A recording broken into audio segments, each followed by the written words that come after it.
कि हमारे लिए यह मुद्दा केवल एक भ्रष्टाचार नहीं है, हमारे लिए यह मुद्दा दिल्ली की युवा पीढ़ी के भविष्य के साथ खिलवाड़ का है। इसलिए हम इस विषय के ऊपर सजग भी हैं, सतर्क भी हैं और भावुक भी हैं। इसे मैं, और वो कितना खतरनाक खेल है, आप सबको वो शायद मशहूर पंक्ति याद होगी जो शराब के लिए कही जाती है कि हजारों घर हैं डूबे बोतलों के बंद पानी में, जो इनमें जाके डूबे वो न उबरे जिंदगानी में। मगर याद रखिए, हम दिल्ली की तरुणाई को, दिल्ली की जनता को इसमें डूबने नहीं देंगे। और ये वो लोग जिन्होंने जाके शराब के आरोपियों ने महात्मा गांधी की समाधि पे जाके नाटक किया था, जिनका कि जन्मदिन पूरे भारत में ड्राई डे होता है, वैसे जन्मदिन के दिन नहीं गए थे, ये भी ध्यान रखिएगा।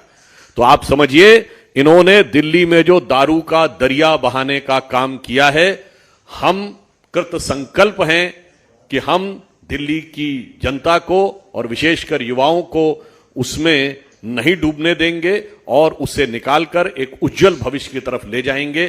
दुख की बात यह है कि ये तथाकथित नई राजनीति वाले, ऐसा जो मैंने आपको 2-3 उदाहरण दिए, एक के बदले एक देना, 100% सरकारी दुकानें करना, कमीशन बढ़ाना, उसके बाद कहते जी हमने कुछ नहीं किया है। हमने थोड़ी किया है, तो किसी और ने किया है।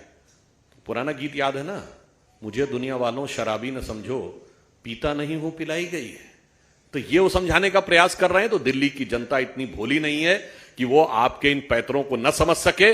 और एक अंत में कहना चाहूंगा, उनकी तथाकथित नई राजनीति की मदहोशी अब पूरी तरीके से बेनकाब हो गई है और अपने पूरे होशो हवास में यह दिल्ली की जनता को दिखाई पड़ रहा है।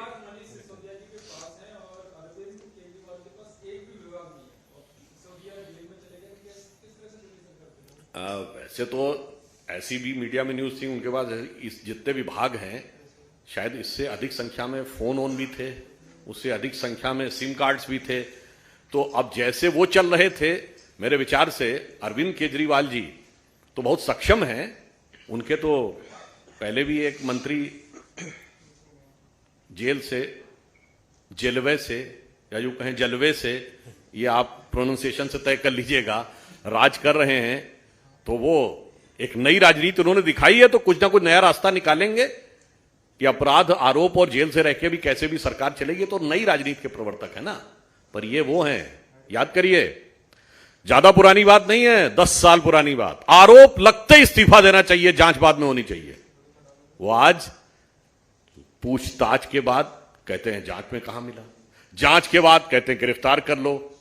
याद करिए कितना सच बोलते हैं। जब सीबीआई ने उनके ठिकानों पे रेड की थी तो क्या बोले थे कि हमारे बैंक लॉकरों में सिर्फ एक बच्चे का झुंझुना मिला। यह बात प्रतीक में नहीं बोली थी, ये उनके प्रवक्ताओं ने वास्तविकता में बोला था।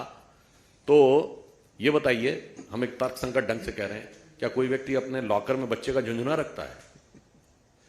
यानी यह साफ दर्शा रहा है कि इनकी पूरी की पूरी मंशा बिल्कुल गलत थी और इसलिए नैतिकता के इस स्वघोषित अलंबरदार की यह सबसे बड़ी परीक्षा है। राज्यसभा सांसद संजय सिंह हैं, उन्होंने इस पर बयान दिया। उन्होंने कहा कि अगर हमें ईडी और सीबीआई दे दी जाए तो मोदी और अडानी जेल में होंगे, इस तरह की बातें। अब इसे क्या कहें कि कहते कहते दिल की आरजू लबों पे आ जाती है। आप समझिए, ये तो वो कह रहे हैं, इसका मतलब आबकारी विभाग आपके हाथ में था तो आपने क्या किया होगा। जो जो डिपार्टमेंट आपके हाथ में थे, पॉलिसी बनाई, आपने क्या किया होगा। मुझे लगता है पहले तो नीति बनाई, फिर विड्रॉ की। अब उनके नेता बयान दे रहे हैं, तो अब मनसा वाचा कर्मणा तीनों ढंग से एक्सपोज हो गए।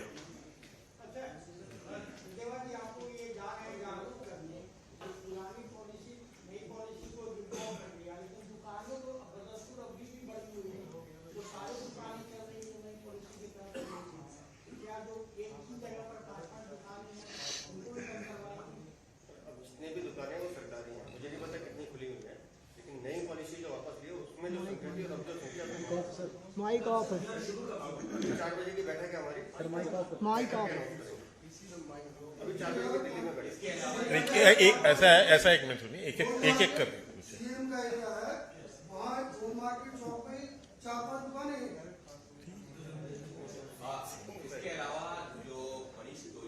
ये जो आपने प्रश्न किया है ना, महत्वपूर्ण बात यह है कि सामान्य एरिया हो या वीआईपी एरिया, सब तरफ दुकानें नजर आ रही हैं। इसीलिए हमारा यह कहना है कि मामला सिर्फ भ्रष्टाचार का नहीं है, यह दिल्ली के मुस्तकबिल को बर्बाद करने का है।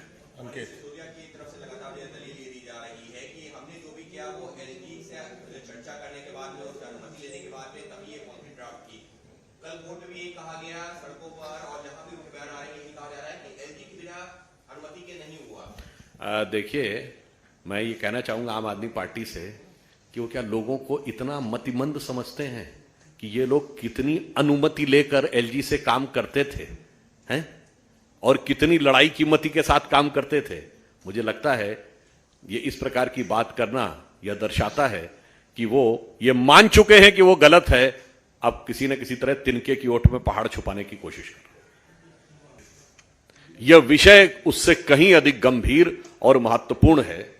वह महत्वपूर्ण यह है कि यह एक ऐसी पार्टी जो दावा करती थी कि वो भारत की राजनीति में एक नई राजनीति लेकर आएगी, उसने आज यह परिस्थितियां उत्पन्न की कि अपने राजनैतिक भ्रष्टाचार करने के लिए दिल्ली की पूरी एक पीढ़ी और युवाओं को शराब के नशे में डुबोने से भी गुरेज नहीं किया। यह तथाकथित नई राजनीति के प्रणेताओं का जो कार्यक्रम रहा दिल्ली में, वो क्या रहा कि शराब की दुकानों में कमीशन बढ़ा, सरकार का राजस्व घटा,